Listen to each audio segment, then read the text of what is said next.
Retina Rounds podcast number 9. For our latest podcast, Retina Rounds is honored and excited to welcome Dr. David Brown. Dr. Brown built one of the premier private practices and clinical research centers in the world at Retina Consultants of Houston, and his practice has served as a model for how to maintain high quality and ethical standards when conducting clinical research. Beyond his numerous scientific contributions in retina, Dr. Brown has also been a pioneer in the business of retina, having led groups of top-tier retina practices around the country to form Retina Consultants of America. Dr. Brown talks about his group's considerations when they decided to partner with private equity, how this has facilitated their ability to raise the level of care in communities around the country, and the impact that private equity has had on the recruitment of the best and brightest young retina doctors. Let's check it out.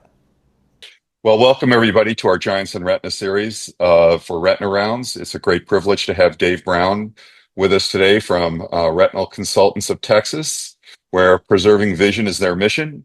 And Dave is probably one of the most innovative retina docs in the United States, if not the world. And David, it's a real pleasure to have you here. Thanks for joining us. My pleasure. Thanks for having me. It's great to have you on.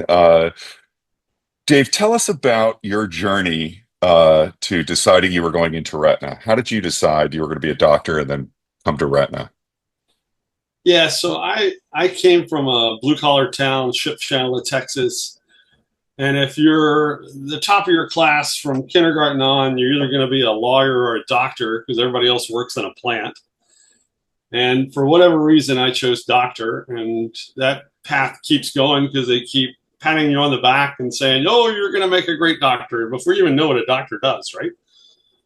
And then I live in Houston, Texas, where the giants of cardiovascular surgery all were.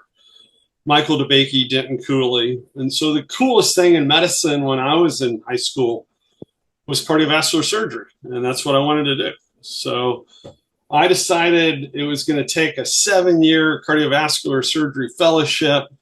So I better get out of college really early because I'm going to be old by the time I get out of this vascular surgery fellowship. So I went to Houston Baptist, which became Houston Christian, because they got everybody into med school. And I basically got accepted to med school after 2 years of college. I finished, but I went through really quick to get to med school quick. In the meantime, I was able to become a summer student for Denton Cooley, who is one of the most famous heart surgeons in the world. He did the first artificial heart. He did a lot of the initial bypass and valve work. And I wanted to be a heart surgeon. And that was my whole goal. So I applied to Baylor and Duke Med School because they had the best cardiovascular surgeries. And then I sort of figured out that cardiovascular surgery was going away. And it's because cardiology, invasive cardiology, was just happening. Funny story, I was with Denton Cooley when this guy Grunzig, who was the chair at Emory that invented angioplasty. I was with Denton as an 18-year-old.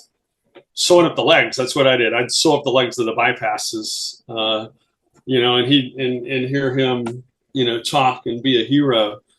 And I'm with him when Grunzig passed away the next morning, and they say, "Did you hear Grunzig passed away?" And he goes, "God hates them damn angioplasters, and he's starting at the top." So, and you could see that like the best cardiovascular surgery fellows were having a hard time getting a job, right? They were moving to Tyler, Texas and doing vein accesses for dialysis and stuff. So fortunately, about the same time I learned about retina. I actually learned about it from Denton Cooley. Denton Cooley, I'm operating with him on a heart transplant in the middle of the night. And he looks at me and he goes, "You need to be a retina surgeon."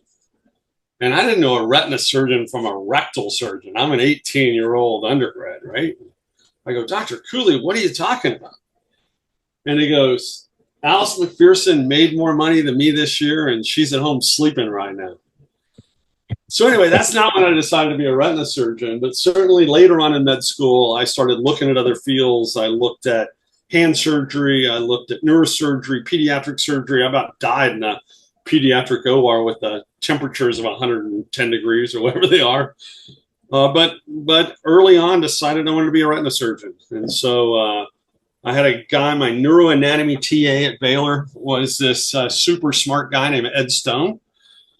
And Ed Stone convinced me that I ought to do ophthalmology and I ought to do retina and I ought to come to Iowa. And I never thought I would do that. And it worked out okay. So, And that's where you went. that's where I went. I wanted to be a chair. I wanted to be an academic chair. And you either went to Wilmer or Mass Pioneer or you went to Iowa. There were chairs from other places, certainly the Ryan, through USC and UCLA like you guys. And I interviewed at all those places. In Wilmer, nobody was operating or they were sending you to India at that time. Now it's way better. Mass Pioneer, Klaus Dolman wanted me to do an extra 20 years as a PhD, like everybody, right?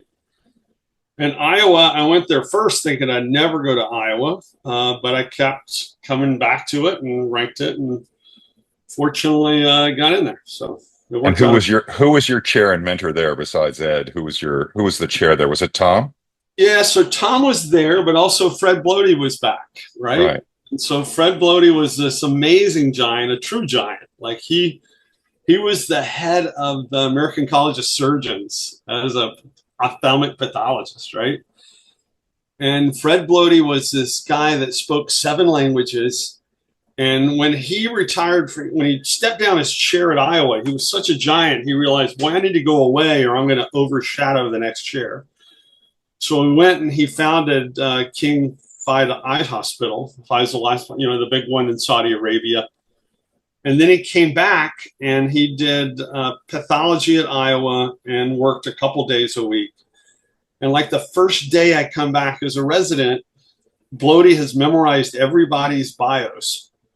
And I don't know this guy from Adam. I sort of know him because he's famous. And he comes up to me as Dr. Brown. Welcome to Iowa. And he'd memorized my bio, right? I mean, the guy was amazing. Tom was the chair and smart and more introverted, certainly more of a nerd. But the people there were amazing in terms of Stan Thompson, Sohan Hayray and medical retina and uveitis. You had, in retina, you had Chris Blody was there before he left. You had Culver Bolt, you had Alan Kamura as a junior faculty. You had really great training, Jose Polito before he went to Wisconsin and then Mayo. And it was a great experience. Spectacular. And where did you decide to take your fellowship and how did you decide? Yep. So at the time I was a resident at Iowa, and Iowa has amazing programs. You operate a lot. You get a lot of supervised surgery, but also it gets dark like at 4 p.m. And I didn't have cable TV. So we had like 4 kids.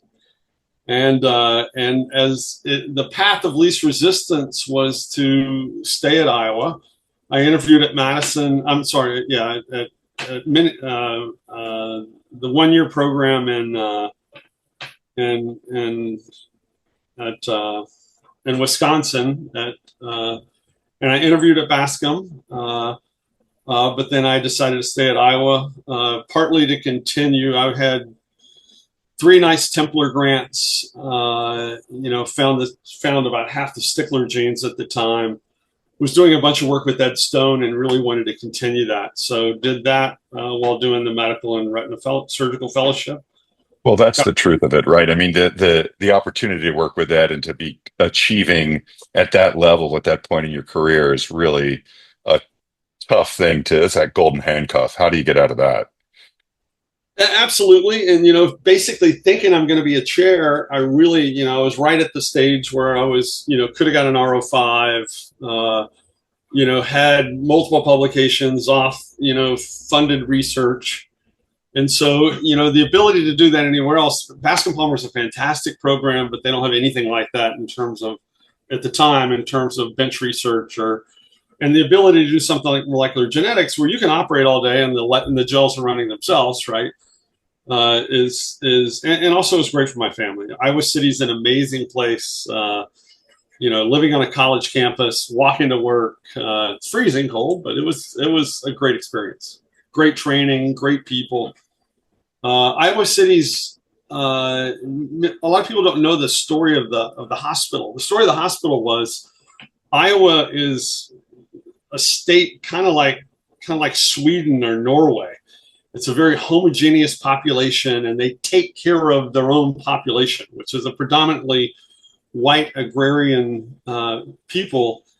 And in the early 1920s, they realized that we have all these great little hospitals all over the state, but no super tertiary care. There's no Mayo Clinic. There's no, University of Chicago or whatever. And so what they decided to do was to build a hospital in Iowa City and then get a fleet of Model Ts and Model As or whatever. And if you got sick or you had complicated stuff, they sent you.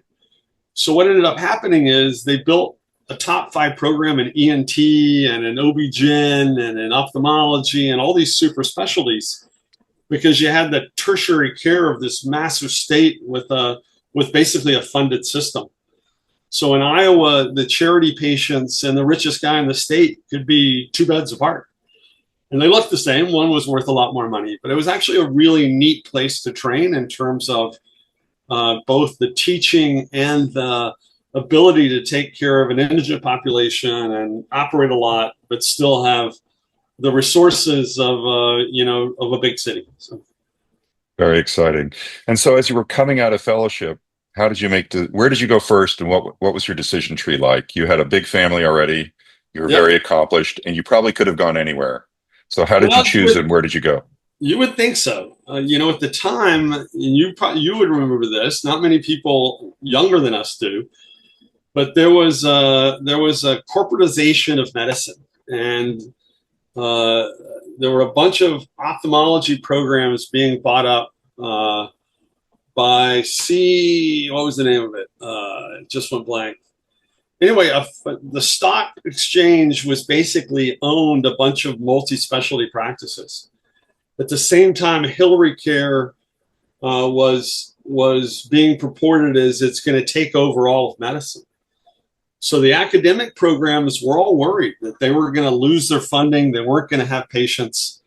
And so, like I said, I wanted to be an academic program. And I wrote letters, everybody wrote for me. The only decent job offer I had was at Vanderbilt. And I was set to go. I was going to be the only retina surgeon. I was going to be able to have a lab, and I was going to be the retina surgeon for Don Gass. Because Don Gass was leaving Miami and retiring in Nashville. And I was excited. We looked at houses, and long story short of it is the chair at the time came to me and said, we've got a great offer for you, but it's a non-tenure track position. And I go, what do you mean? I've got, I'm going to have an R05. I want to be a chairman. And he goes, we need you to make us money. And I said, I'm going to make you money. I like to operate. He goes, well, what about your lab day? What will happen if there's a detachment? I said, the gels run themselves. I can, this will all be fine. And we can never get past that. And if I was going to be non-tenure track, why would I go to a university position? And so at that point, I decided to make my wife happy. I'm a 5th generation Texan. She's from Houston as well. And I interviewed at Texas Retina in Dallas and CalMine in San Antonio and several groups in Houston. Decided to move to Houston and to build my own research practice. And so built a research practice within a surgical retina group. And that was interesting. We blinded a bunch of people and we made people sick with alpha interferon, and we did all these crummy PDT trials and VIP and VIM, and then got really lucky to be, on the ground stage of the anti-VEGF trials with what we called Rufav V2 at the time, which became ranibizumab, which became Lucentis. So. Yeah, and you were one of the great enrolling sites from the get-go. I remember when we first got you involved in those, and you guys just took off. Who were the surgeons that you joined? There was a guy, Van Teters, who was he trained at Moorfields, and he was basically the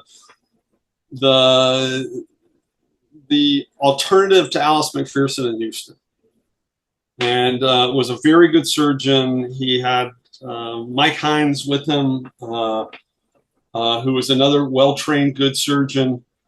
And I bought them out 2 years later, and then took on Tian Wong, who was fantastic. And then we've grown subsequently to where we are. So, how many trials at your peak before the modern era, just when it was the one practice, how many trials at your peak were you guys enrolling in? Kind of like white cells in a VA urine, too numerous to count, right? We would have, it actually was, number of trials is sort of a misnomer, because you end up having a lot of phase ones that may or may not work, that are pretty high risk, that you may not enroll a bunch in, right? If you find something that's a unique niche, like the anti-VEGFs or a better anti-VEGF or a longer acting VEGF, where it's ethical to recruit outside of your practice, and then you could have one trial that's half of your whole research, right? Or one program. Well, the reason I'm asking is because you guys actually did a great job, not only of enrolling volume, which is important, but it's not nearly as important as enrolling quality. And you did a great job and still do a great job, and we'll come to this, of finding the patients, ethically offering them to come into the trial. We don't know if we're going to make you better or worse. You can do this if you want to. We think this is biologically plausible, a good informed consent. But you did a really, and continue to do a really stellar job of performance. You've got quality data. And that doesn't come out. It's garbage in, garbage out, and it's high quality in, high quality out. So I'm really driving it. What's the secret sauce? You're a super high volume practice. You've got a lot of doctors. You've obviously, and we'll come to what you look for in your partners. This is all pre-RCA, but you talk to me about that, like your quality control. You obviously are one of the smart guys. Everybody's smart in our field, but you're also one of the really high integrity guys. And so your casual demeanor is one thing, like mine, but you do a great job of ethical recruiting and ethical performance of the trials. Speak to me about the quality processes that you instituted. You learned some lessons and made some mistakes early, like we all did. What were the ones that you learned, and what became your North Star for research?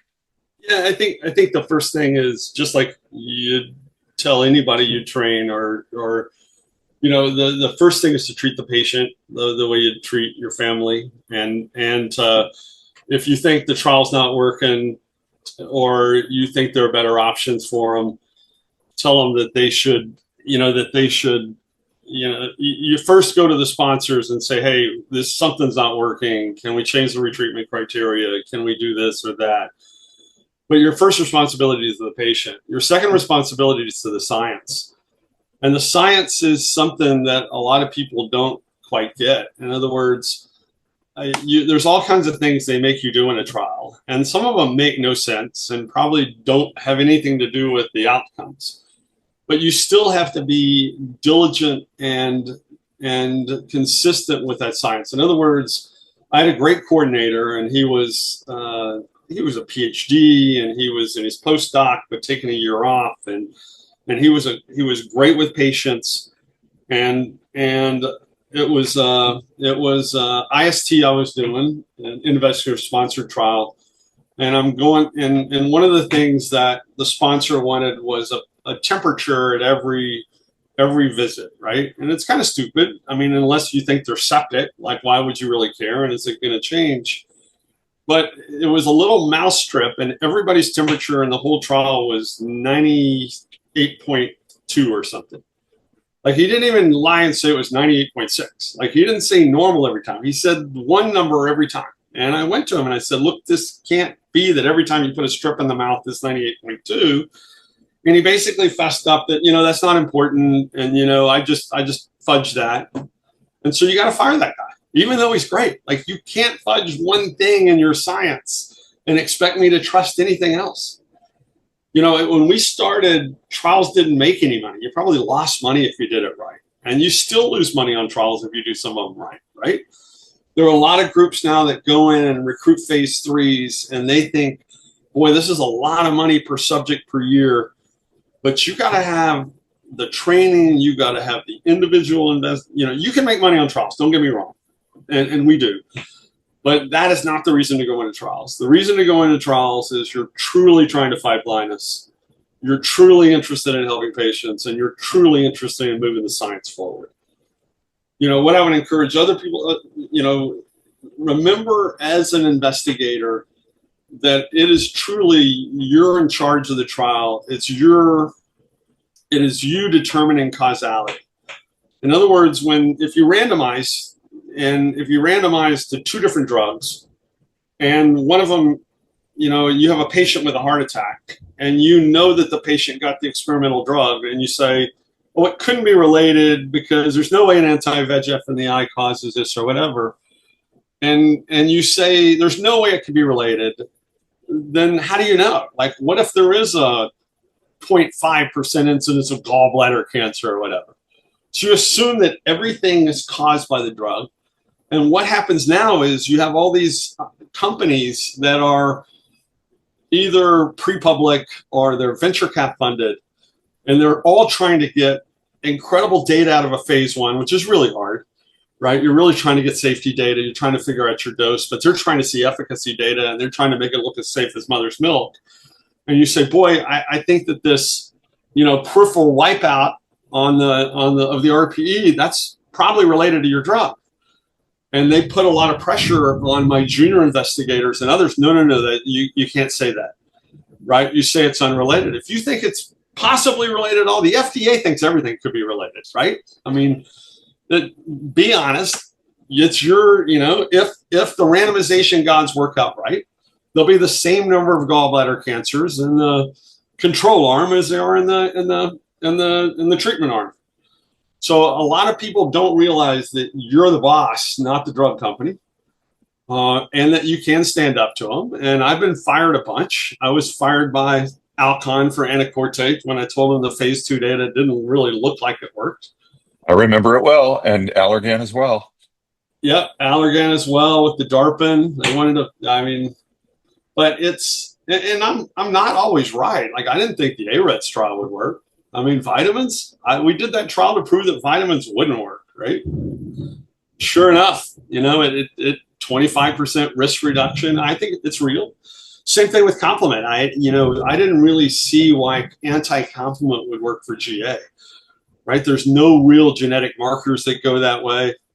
And it doesn't work, like penicillin for syphilis, but, it's more like PDT. It decreases your chance of a worse outcome.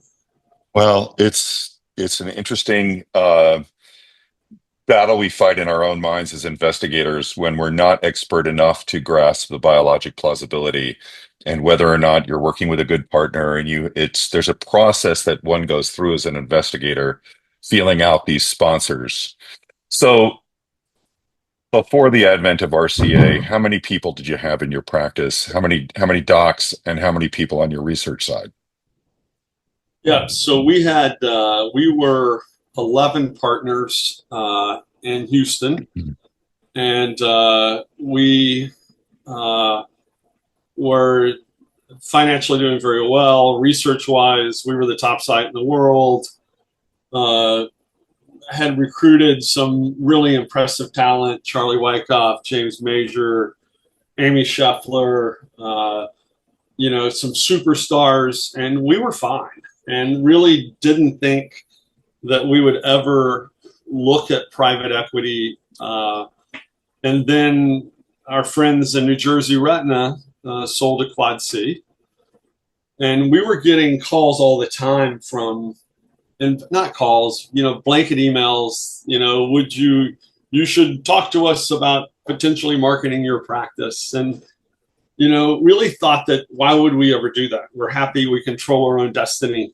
But when Printer and Steve Madripola and, Dan Roth and our good friends, and those groups sold, the thought was maybe we need to look at this and maybe we need to do more diligence before we say this is not something we want to do.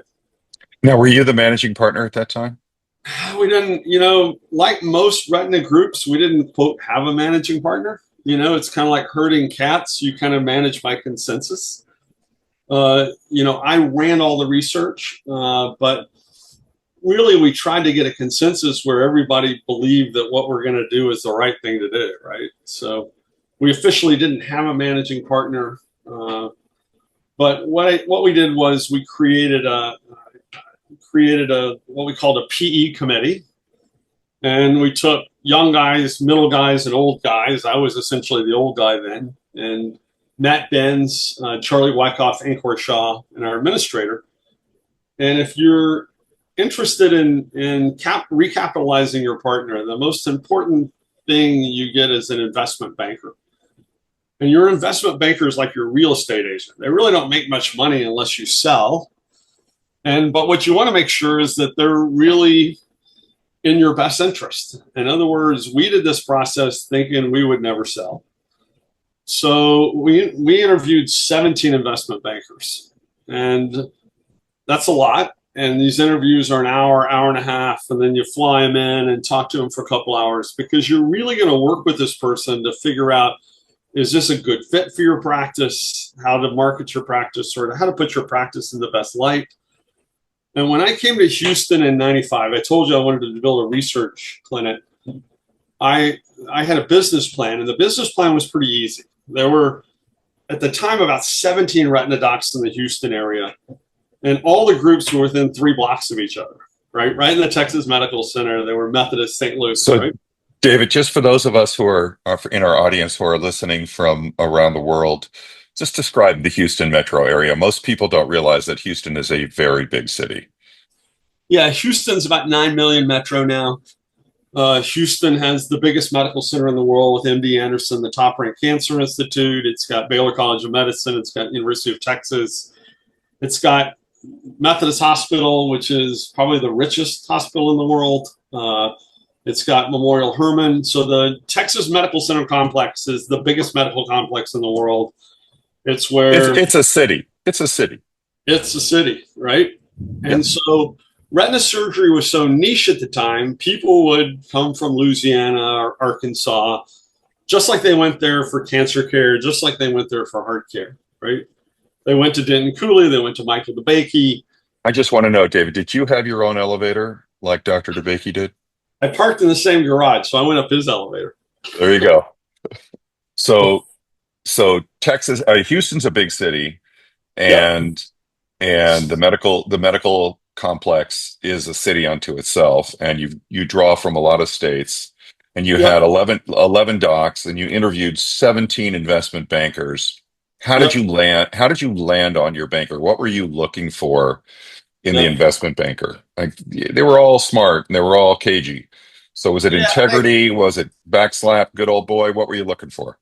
I think it was pure integrity and somebody that would be thoughtful in helping us figure out how would we expand our business plan. In other words, I think it'd be different if I knew I was going to sell and I knew who I was going to sell to or had a couple of options, right? We went into it thinking we weren't going to sell. Right. So the business plan in 2005, in 1995, when I came to Houston, was I was going to take world-class care and world-class equipment and put it in North Houston and West Houston and South Houston and choke off everybody else. And at the same time, do world-class research, which at the time was predominantly only done in universities and a few practices like David Boyer and Jeff Heyer, right? And so our business plan was to do what we'd done in Houston, to take over a market by providing that access to care to patients where they live, and to expand from Retina Consultants of Houston to Retina Consultants of Texas. In other words, to give the ability to do trials and research and negotiate contract with payers and with drug companies to San Antonio and Dallas and Houston and Austin, and see if that worked, and then if that worked, sell it, and then go to Retina Consultants of America. And And the goal so, was not to make money, but was to help more patients, to right, enlarge the research. Yeah. that's the key point. And I'm sorry for interrupting, but that's the key point. You were not financially driven. You were driven by improving quality of care, democratizing care, raising the level for everybody that you came across. And that's important for our listeners to understand. And so, who did you end up selling to? Well, so the sort of 5 minute pitch I just told you of our business plan, or maybe it was 30 seconds. I told our banker, we used Wyatt Ritchie at Kane Brothers, who's an investment banker that does only healthcare. And the way most of these things work is they do an analysis of you, and they make a nice, beautiful brochure called a confidential information memorandum. And the dirty secret is none of them are confidential. Once they're out there, everybody knows everything about you. And I didn't really want to do a black box with a SIM. Not that I was worried about it. I just didn't think I would ever sell. And so I told Wyatt that our plan's going to be, I only want you to pitch us to funds of $1 billion or more, of private equity companies that only do healthcare. I didn't want to do ones that had washers and dryers and healthcare and animal stuff, right? And the other critical piece of our business plan is that we really thought that all retina is the way to go, because that's what we know. And, you know, if you're a retina tertiary care doctor, you get business from optometrists, from ophthalmologists, from general ophthalmology groups. And the idea of going to a vertically integrated system where I'm trying to buy my biggest referring entities to lock them in never made sense. At the time, I had 2,000 referring entities. If I bought my top 10, I would have pissed off 1,990. And that top 10 was only 8% of my business. The other problem I had with it is antitrust laws. You can't take over a third of a market. I already had more than a third of the retina business. So I couldn't start buying up all these optometric and ophthalmology programs. So I said, we want to be all retina, and we want to do this research thing, and we want to, you know, only hire top quality. And Wyatt pitched that to 30 different firms, and 17 said, that'll never work. Fat chance. So of the 13 that were interested, we went to New York, the investment committee, and we speed dated 11 of them, hour and 45 minutes each, where I gave, instead of the 2 minute pitch, I gave the hour pitch and then 45 minutes of questions.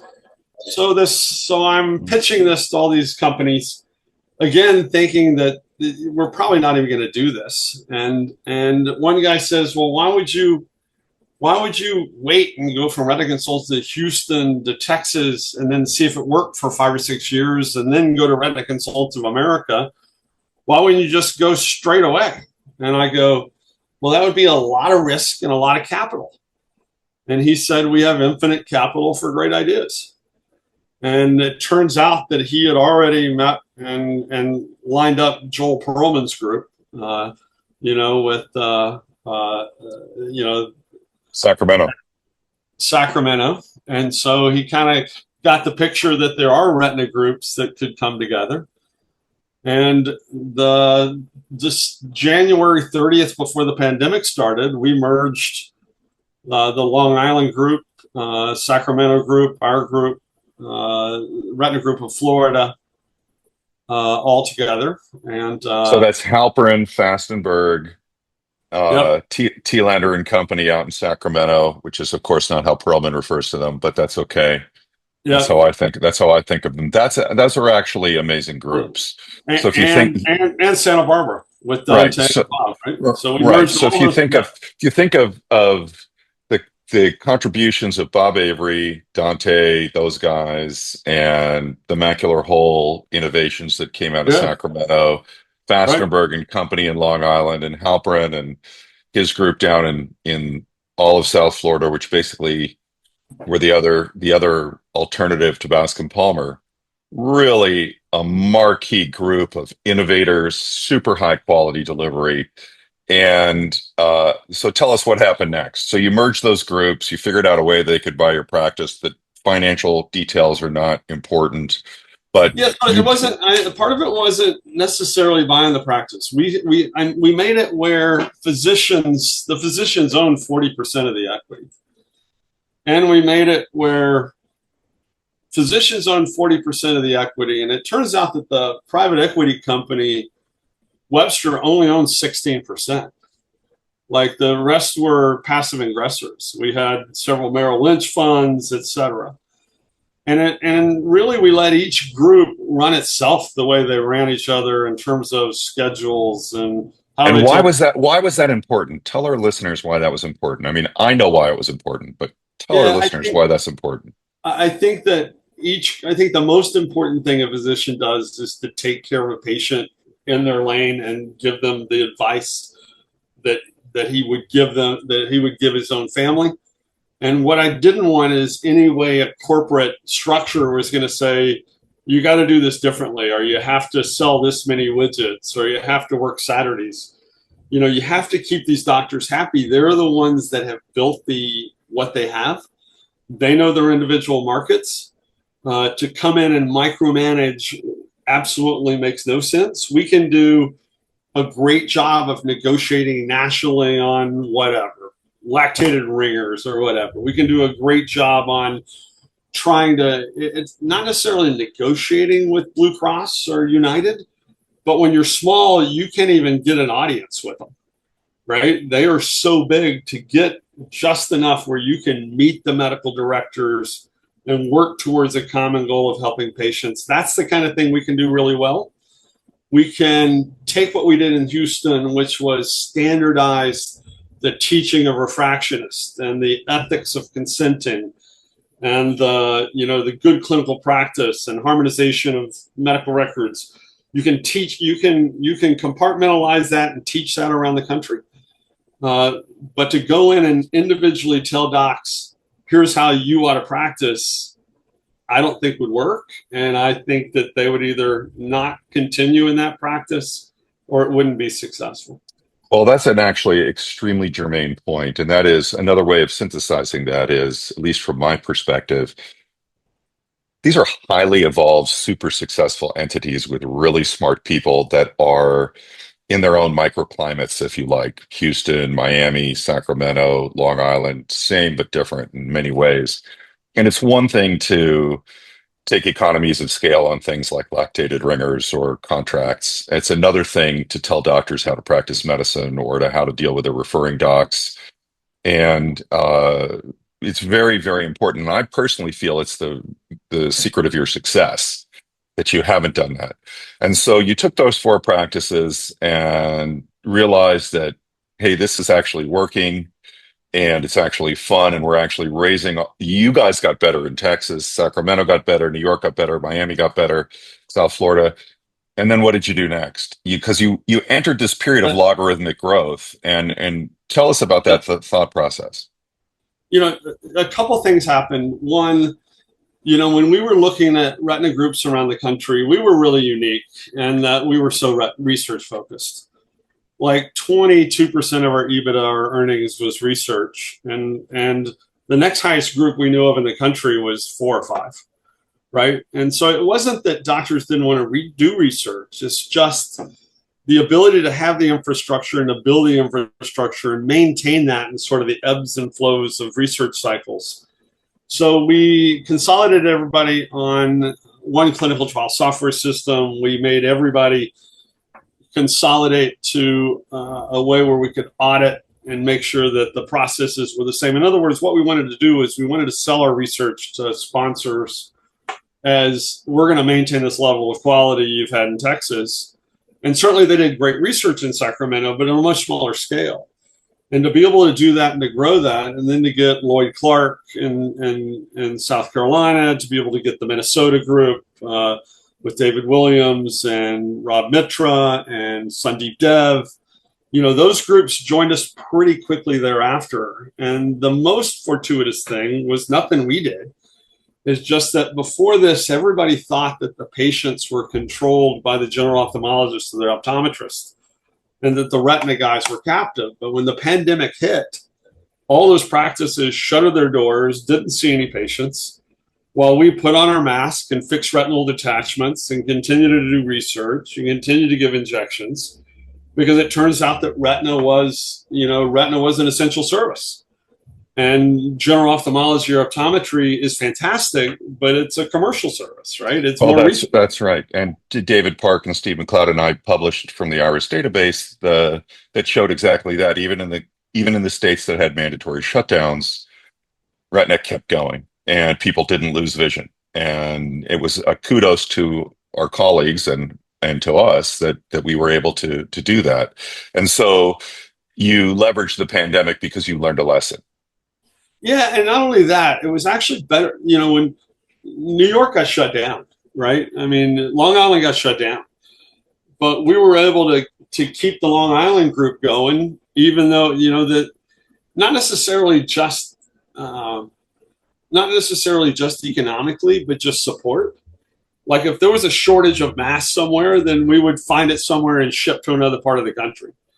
We really were stronger together. It's sort of it sounds flippant to say we're stronger together, but we really were, both in the pandemic and in research and in negotiating for contracts and to have the diversity of really smart people's ideas and to have a commonality that we're all part of a fraternity sorority has really been helpful. So you've created your own mega system now, and so now you went from 5, 6, 7 practices that were great. I mean, sure, you got the Jack Wells and the Will Parks and all these really marquee practices around the country, and then it jumped again. And now, how many are in it now? So 40 groups, 330 retina docs. We were worried about recruitment early on. And there was troubles with recruitment early on. People thought, so let's just clarify that. By recruitment, you don't mean recruiting practices. You mean recruiting doctors into the practices. Yeah, the lifeblood of practices is to recruit new, great, well-trained doctors. As you know, you come from a top training program. There aren't many, right? I mean, there's a lot of programs out there that have either small numbers of surgical procedures or large numbers with no supervision. To have truly great programs where you get volume and supervision, it's really tough. And to get those high quality doctors is the reason you can continue to grow and you can continue to make contributions and change our fight against blindness. And so we were worried we weren't going to be able to get them. And we've been successful at getting the top talent. So let's talk about that, because certainly there was a period of time there where a lot of the top fellow graduates were coming out and saying, I'm either going to academia or I'm not going to private equity. And then they would join a small practice, small, maybe 2 to 4 docs, and they would be in this partnership track, and they'd be 2 to 3 years into a 4 or 5 year partnership track, and then they'd get acquired, and it would be up to that practice how they treated the docs. And some associates got treated well, and some perceived that their value was up on cloud 9 when really it was on cloud 3, and they were going to do fantastic anyway, but they were unhappy. And I can think of a number of my fellows, graduates, that had that happen with your group who were unhappy, but boy, they're happy now. And that's certainly not the way our fellows feel coming out around the country. All the programs, you're getting great people. So what was the evolution there for the young people? And as you answer this question, don't just gloss over what you're looking for in these people by saying the best people. Like, what is it, your secret sauce, that you're looking for in associates? Because I'm sure that you're democratizing that as well across your practices. Like, what are the fundamental features that RCA is looking for in an associate? I think, let me step back. So I as a fellow, or even anybody coming into med school, you spend all this time and you've been told you're going to be a doctor and you're going to do great things and you're going to help people. But then you really know nothing about business, and you know nothing because they don't teach you anything about business, right? You only sort of know what they hear now in these chat rooms of fellow or potential fellows and fellow applicants and the med school applicants. And I think it's very tough. And I think people need to step back first and figure out, what do you want in life, right? I can tell you that for most people, the most important thing is, I don't mean to be sexist, but there's a Texas saying, if mom ain't happy, ain't nobody happy. In other words, if your significant other, whether it be a guy or a girl or straight or gay or whatever, if they're not happy and you're happy all day at work and you come home and they're not happy, you're not going to be happy, right? So the first thing is to figure out where your family or structure wants to live. Do you want to live near your mom and dad? Do you want to live, typically you want to live near your significant other's mom and dad, or not too close, but not so far away that they think you're living in the wrong place. And then the second thing you want to figure out is once you figure that out, I think that's the most important thing. Second most important thing is, what really do you like about what you do? Do you really like to see patients? Do you really like to do bench research? Do you really want to teach? Do you want to run your own business? Do you want to try to get in the Retina Society and hang out with people like Steve Schwartz and Mark Blumenkrantz, or do you really, really want to be a community retina doctor and you want to make sure it's super important to be at Little League every time you can. But do you never want to go travel and do all these meetings, or do you? And then figure out which groups can you do that in. And I think it's very different. I think there are universities that you don't ever see their hires ever again. Whether they're staying at home with their family, or whether they're not allowed to publish, or whether they don't have enough research to publish. On the other hand, there are university settings where you see all the junior faculty, like Baskin Palmer, that kind of thing. The same thing with private groups. I mean, there are some private groups you've never heard of anybody in the group, and you've never seen any of them in a meeting for 1,000 years. Most of those are 100% productivity, where if you leave, your partner doesn't want to see your patients because they're all worried about making their own money. Right? So there's a big spectrum of what people can choose from. Yeah. But that doesn't stop the fact that 5 or 10 years ago, and I'm just making up a number, the fellows were really anxious about joining private equity because they felt like they were economically capped. And so how did you get around that? Because obviously you've got some of the best docs in the country. What percentage of retina specialists in America work for RCA now? That's a very difficult question, because if you look at the ASRS, there's 3,300 retina specialists, but how many of those are truly surgical retina and or predominantly retina? I don't think anybody really knows. I think that there's 110 fellows come out a year. We hire about 30 of them last year. So I guess we're getting close to a third of the classes coming out, but we're not near a third of that 3,000, 3,300. Well, that 3,000 is a make-believe number, I think. And so what was it? So you're looking for, besides the quality of the program, smart, high-integrity people, are you looking for a certain motor? Are you looking for a certain drive, something to prove? Or No. Are you calculating that they actually know what they want to do? No. To be honest, I think the most important thing is the thing I said that they ought to look for. I want to make sure that they're going to be happy in Houston, Texas, right? And I may not know for sure. Charlie Wyckoff had never been to Texas, right? I convinced him because of the research, and he got his family wrapped around it. He loves Houston, right? But he'd never ever been there. He's from Northern California. Most of the time, that's not going to work out. Most of the time, you're going to want somebody who comes back to an area where they're used to, or Charlie's a special case, though. He's got a special wife and a special family, and he's an exceptional exception to the rule in every way, and by that I mean above everything. No, he's superstar. I love Charlie, and then I think the next thing is, do I think that they'll be happy in the system that we're taking them? You know what I mean? In terms of like, when I interview people, I like to see what really would make you happy, and what functions your goals. Like Patrick Staropoli. I don't know if you know Patrick. But Patrick is a kid who was a Baskin Palmer fellow, and I know a bunch of the Baskin guys, and that's how I got acquainted with him. But Patrick came from a family of Italian immigrants. None of his family had ever been to college. And his dad was a race car driver, stock car driver, who had a crash. And he saw his dad in the hospital and kind of thought he might want to be a doctor. But his parents said, look, and he raced go-karts and he was really good. And his parents said, if you make straight A's, we'll keep buying your go-karts. So the kid was the top of all his school classes in Central Florida and the best go-kart rider. And then he raced some NASCAR in high school and won this talent search and actually won a NASCAR race. And then he went to Harvard, and in between Harvard and Bascom Palmer, he was the pink race car driver for AutoNation for breast cancer. And so I'm interviewing him, and he raced some as a resident fellow, but it's hard to do. And he goes, I really like being a doctor. I really like being a retina surgeon, but I really like racing. And I go, let's do it. Let's find you sponsors.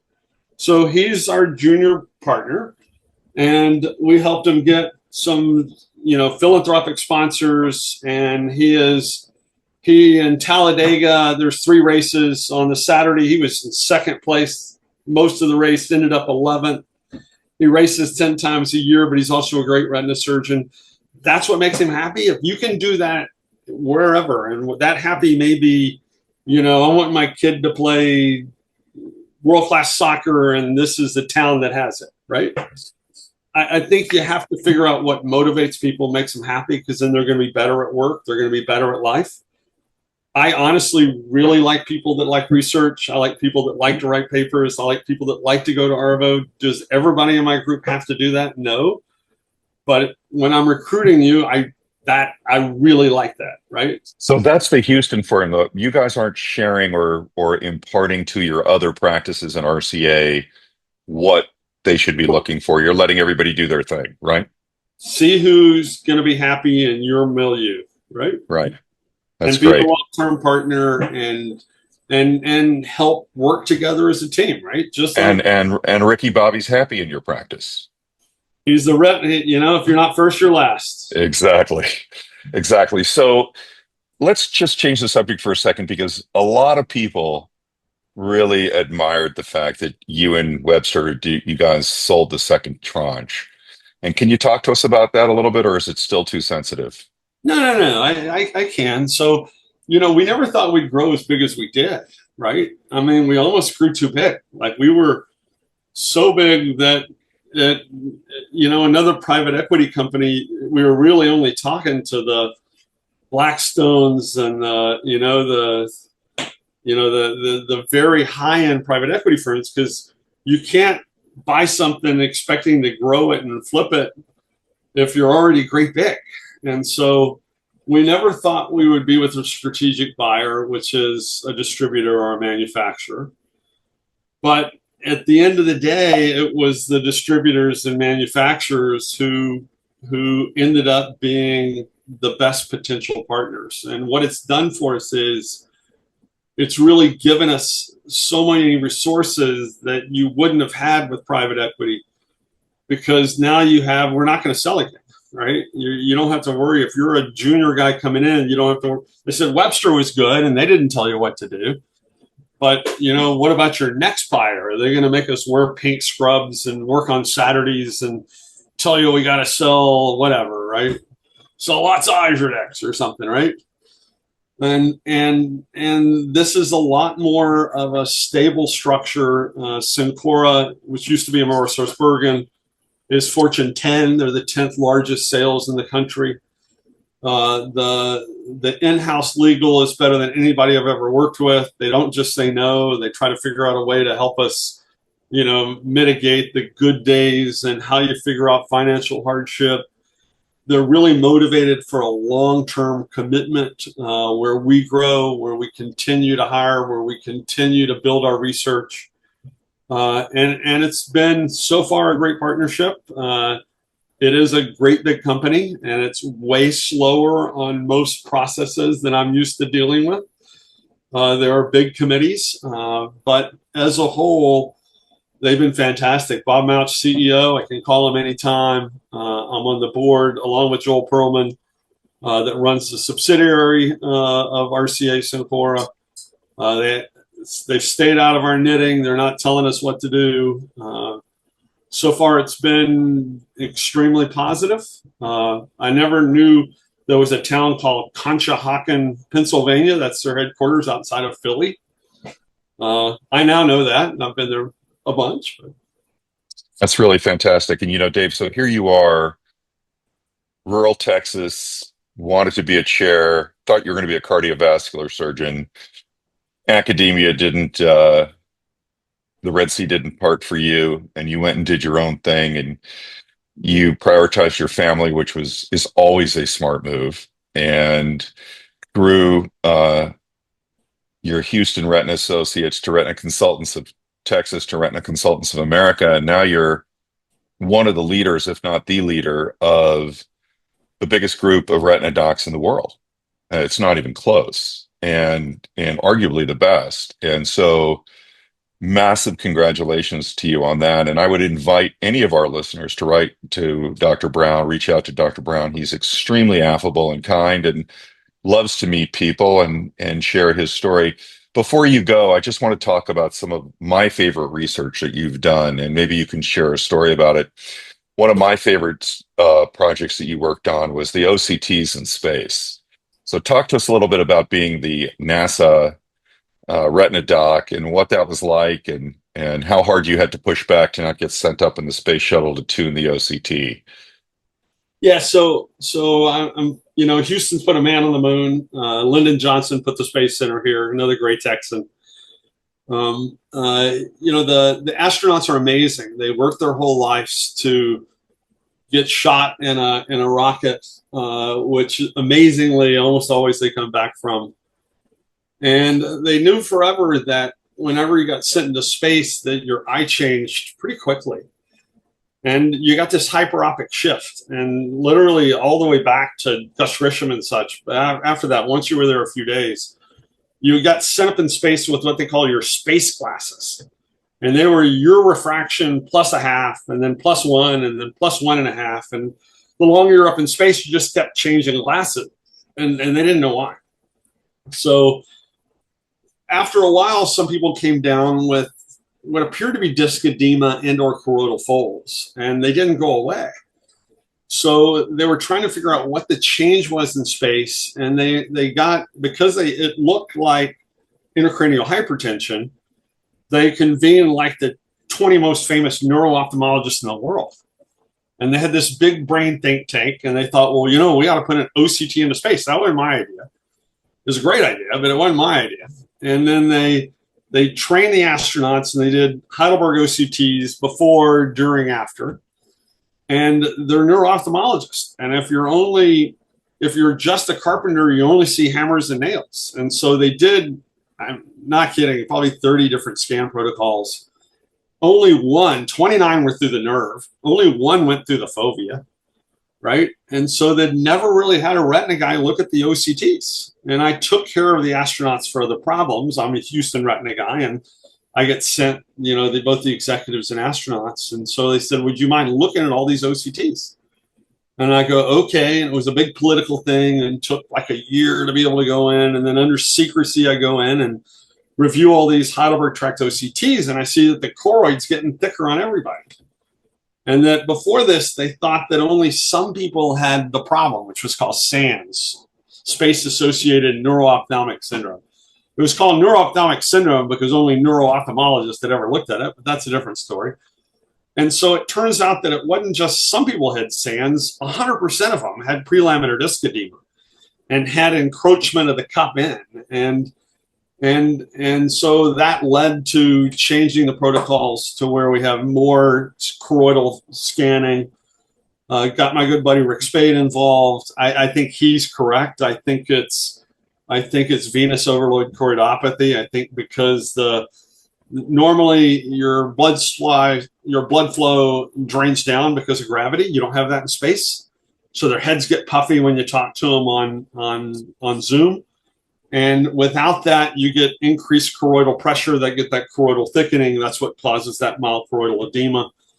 My biggest concern, and it hasn't happened yet, is that some of these people are very likely to get a anterior ischemic optic neuropathy, as they're getting congestion of that anterior optic nerve head. If that happens on a Mars mission 3 years in, it wouldn't be great, right? So ideally, we figure out ways to mitigate or at least predict who's going to get it.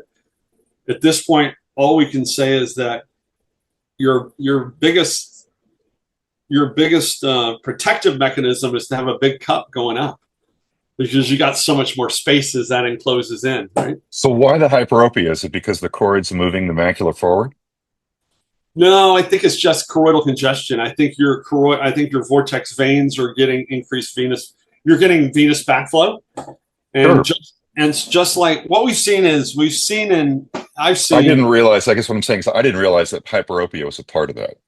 Yeah, it's because your cord gets thicker and you actually get more hyperopic, and you get a flat globe. But is it because you're moving forward like you do in CSR? Your macula's moving forward in the eye? Yeah. That's what it is. Okay, the that's whole what I was back asking. wall of your eye's moving forward. Right, that's what I'm saying. It flattens, right? Right.